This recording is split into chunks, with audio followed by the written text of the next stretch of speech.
Bonjour et bienvenue à cette nouvelle vidéo. Voilà 4 ans que j'ai commencé cette chaîne et il arrive encore toujours que des personnes me demandent ce que je fais dans mes vidéos, comment je fais, etc.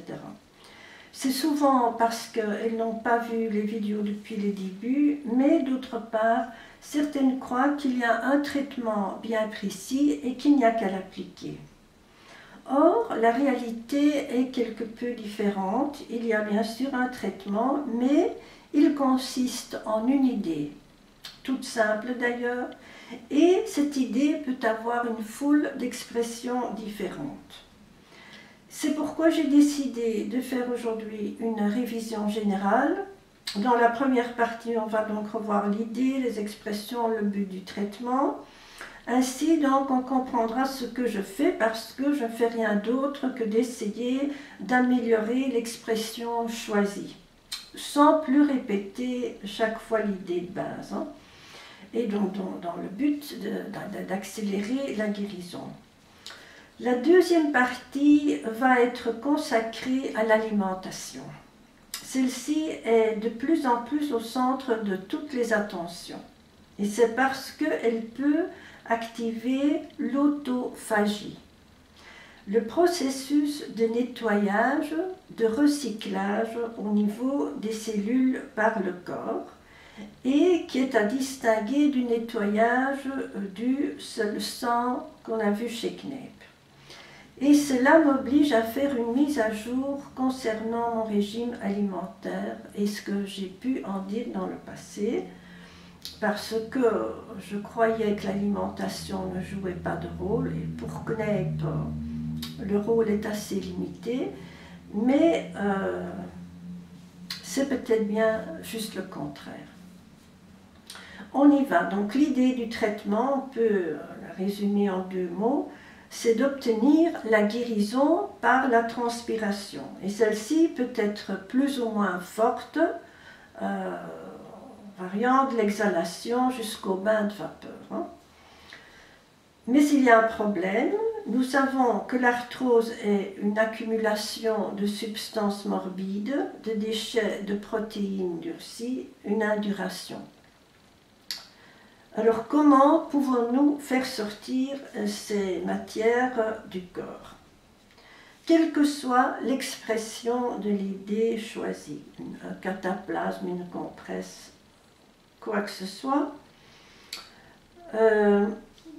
il nous faudra s'assurer qu'elle aura un aspect dissolvant et un aspect absorbant, ou les deux à la fois. Chez Kneip, elles peuvent être chaudes ou froides, et une fois de plus, elles peuvent varier. Il y a 1000 applications différentes. La dissolution est souvent obtenue par l'eau, seule ou en combinaison avec des plantes, et donc des détoctions en passant par les compresses. Bref, il y a 1000 applications possibles. L'absorption est obtenue par des applications le plus souvent de sel ou d'argile. Certaines applications peuvent être à la fois, donc je l'ai dit, dissolvantes et absorbantes, comme par exemple le cataplasme de paille d'avoine ou les bains chauds de sel, parce que le sel, il dissout et absorbe. Par contre, l'argile est plutôt seulement absorbante, hein. Alors, chez Salmanov, ces bains sont soit toujours chauds, hein, on l'a vu, 40-42 degrés, et peuvent être dissolvants ou absorbants, ou aussi les deux à la fois. Il y a 3 sortes de bains Salmanov. Pour faciliter le traitement à l'intérieur, le sang devra être nettoyé par des infusions de plantes, et il doit aussi être rendu nutritif par le biais de la nourriture, de sorte qu'il puisse accéder à l'endroit, l'irriguer, le nourrir et donc le guérir. C'est ça en gros l'idée du traitement. Pour rendre cette idée bien claire, Kneip a précisé de quoi il s'est inspiré quand il a conçu le traitement, à savoir du soleil et du travail qu'il fait quand le linge est séché dehors. Donc pensez à un tissu blanc devenu gris, il ne sera pas blanchi par une lessive ni par plusieurs. Il faudra souvent l'intervention du soleil parce que le soleil continue de dissoudre les taches et les absorbe, les fait s'évaporer, donc grâce à la chaleur sèche. Alors les expressions, donc le cataplasme de paille d'avoine n'est qu'une expression d'une idée du traitement et je l'ai choisi parce que c'est le plus efficace. Mais le choix de l'expression peut dépendre des circonstances, de la santé de la personne, des moyens disponibles, etc. Elle peut être plus ou moins efficace, plus ou moins longue, mais l'idée de base est toujours la même et finira par toujours porter ses fruits. Alors le but du traitement est donc de traiter l'arthrose quand il n'y a pas de soleil, par temps humide ou froid, à tout moment où que vous soyez. Nous pouvons maintenant donc passer à l'alimentation parce que c'est donc une partie de l'aspect intérieur du traitement. Donc les tisanes, je n'ai rien ajouté ici, elles soutiennent l'élimination au sens large, servent à nettoyer le sang, à promouvoir une circulation sanguine optimale. Donc ce sont des tisanes dissolvantes, ce sont des sudorifiques, des diurétiques, etc. Par contre, je dois rectifier ce que j'ai dit dans le passé sur le rôle de mon alimentation. Avec NEP, le but de la nourriture était de faire donc du sang propre et nutritif, mais aujourd'hui, nous prenons conscience que la nourriture, et même la privation de nourriture, est un véritable médicament, comme nous l'a enseigné déjà Hippocrate. Et la nutrition est érigée en véritable science du futur. Et c'est parce que le régime alimentaire a la capacité d'amplifier l'autophagie. Qu'est-ce que c'est que l'autophagie? Elle est devenue célèbre en 2016 quand le japonais Yoshinori Usumi a reçu le prix Nobel de médecine pour ses travaux justement sur l'autophagie. Et depuis, il y a un véritable engouement, on essaye par tous les moyens de l'amplifier, d'amplifier donc ce processus, par des jeûnes, par des régimes alimentaires, essentiellement, mais aussi par le sport, par le sommeil, par mille moyens. Donc l'autophagie signifie auto-manger, c'est le processus d'auto-nettoyage du corps, le nettoyage au niveau des cellules. Il s'agit d'un processus de recyclage, de désintoxication, par lequel le corps se met à consommer les débris de protéines, les déchets, la poubelle de la cellule, les cellules endommagées. Bref, tout ce qui est nocif, altéré, corrompu est recyclé, éliminé au profit du renouvellement des cellules et de la santé. Donc, c'est l'élimination de la maladie au profit de la santé. Alors comment ce processus d'autophagie est-il activé, encouragé, amplifié? C'est un processus naturel et qui a toujours lieu dans le corps.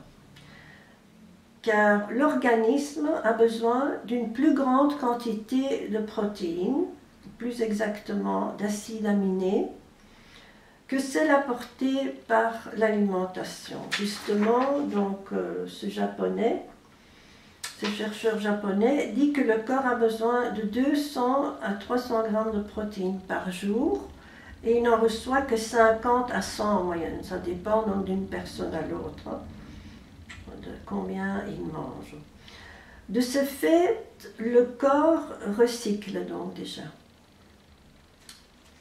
Mais donc il va chercher les débris, les déchets de protéines pour en faire, enfin, donc les acides aminés plutôt, pour en faire des protéines utilisables. Donc on peut l'amplifier par la modification du régime alimentaire. Donc déjà par le seul fait de diminuer son alimentation, par le régime vegan, parce que là on n'a que des débris de protéines, Et surtout par la diminution des glucides et par la diminution des protéines, par le jeûne aussi. Le processus peut être arrêté si on consomme beaucoup de glucides, donc en présence d'un pic d'insuline, ou s'il y a trop de protéines animales. Et ici, le marqueur est MTOR.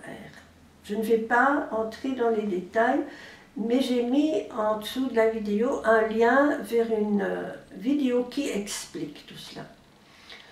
Et donc, dans le cas où il y a trop de protéines, il y a même un risque réel d'intoxication de l'organisme. On va voir donc justement pourquoi. Donc on va maintenant passer quelques régimes en revue. Donc le premier, disons le simple régime vegan. Du fait que les protéines végétales ne possèdent pas tous les acides aminés essentiels, le corps est stimulé pour les recycler en protéines utilisables. Assembler et faire des protéines utilisables.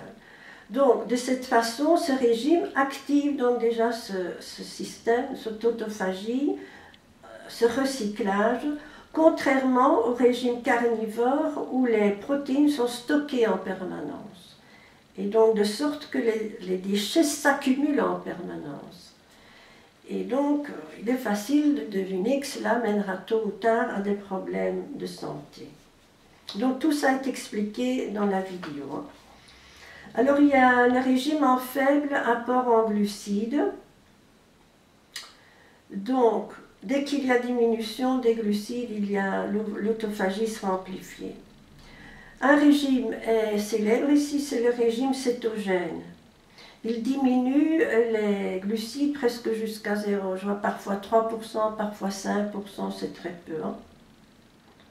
Parce que dans un régime normal, c'est quand même 40 à 60%.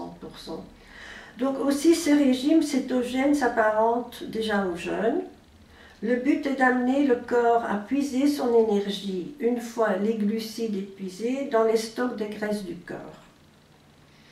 La pyramide alimentaire est 65% de graisse, 30% de protéines et 5% de glucides. Mais nul besoin d'aller jusqu'à cet extrême. Diminuer les apports en glucides suffit déjà, et c'est précisément cette nouvelle donnée qui m'oblige à réfléchir une fois de plus à ce que j'ai dit concernant les régimes alimentaires. Donc en effet, comme je vous l'ai dit dans la vidéo 26, pour mon intestin sensible, j'évitais les fibres autant que possible. Or, on les trouve surtout dans les fruits, les légumes et les céréales, qui sont justement les aliments contenant les glucides. Donc, mes apports en glucides étaient donc assez bas. Ils ne sont jamais descendus jusqu'à 5% parce que je veillais quand même à être dans la fourchette normale, mais j'étais toujours au minimum de la fourchette des valeurs normales, à 200 grammes plutôt que 400 ou 600 grammes de glucides.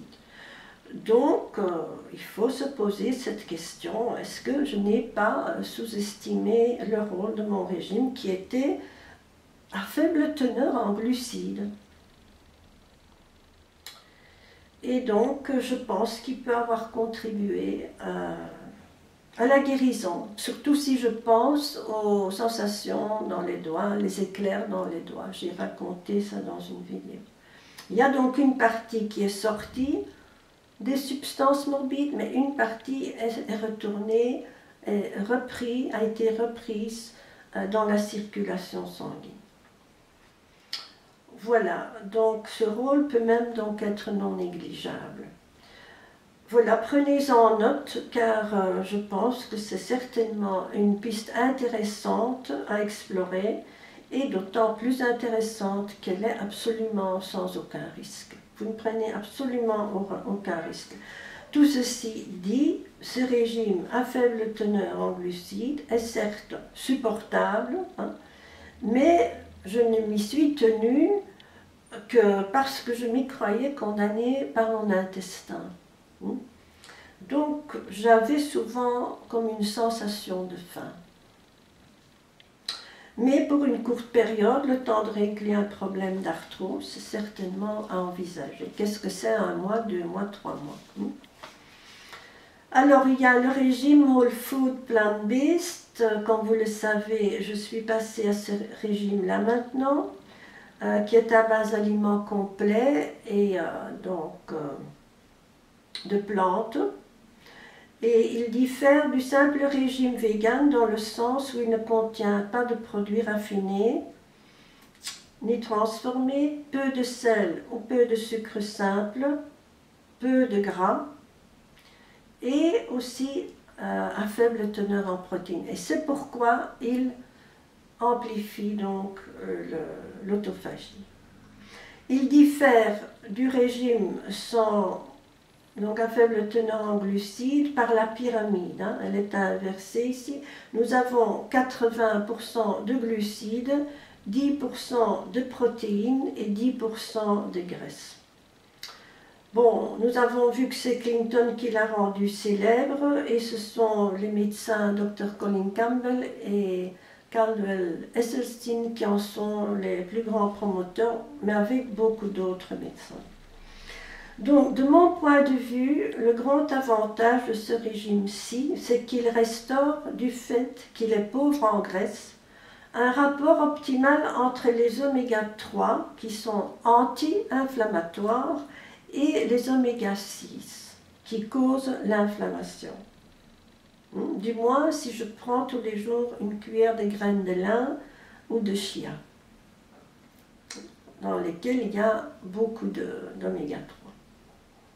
Il faut savoir que d'habitude, le régime idéal, donc le rapport idéal entre oméga 3 et 6 est de 1 à 1.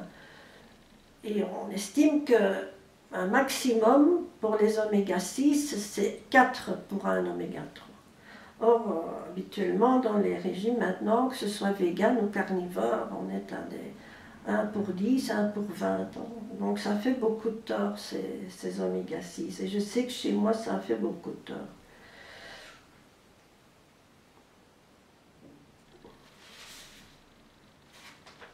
Voilà, donc en optant pour un régime à base de plantes végétales, il faut penser à se supplémenter en vitamine 12. Mais c'est déjà tout. Dans un régime carnivore, il faut parfois se supplémenter en d'autres micronutriments et on ne dit pas ça toujours. Ici, dans les régimes véganes ou à base de plantes, il faut aussi penser à la vitamine D quand il n'y a pas de soleil, donc en hiver. Et surveiller aussi les apports en fer et voir s'ils sont bien assimilés. Ou alors manger en conséquence. On apprend à manger, hein. Alors, vous voilà encore mieux équipé pour prendre en main votre arthrose des doigts. Pensez quand même que le traitement peut prendre du temps et que c'est la régularité qui fait le succès. Et il n'y a que le jeûne qui apparemment serait plus rapide. Voilà, quant à moi, je vais suivre un cours sur la nutrition, bientôt, en automne. Et c'est dire à quel point je prends donc l'alimentation au sérieux. Voilà, c'est l'essentiel pour aujourd'hui. Je vous remercie pour votre écoute et vous dis à la prochaine vidéo. Au revoir.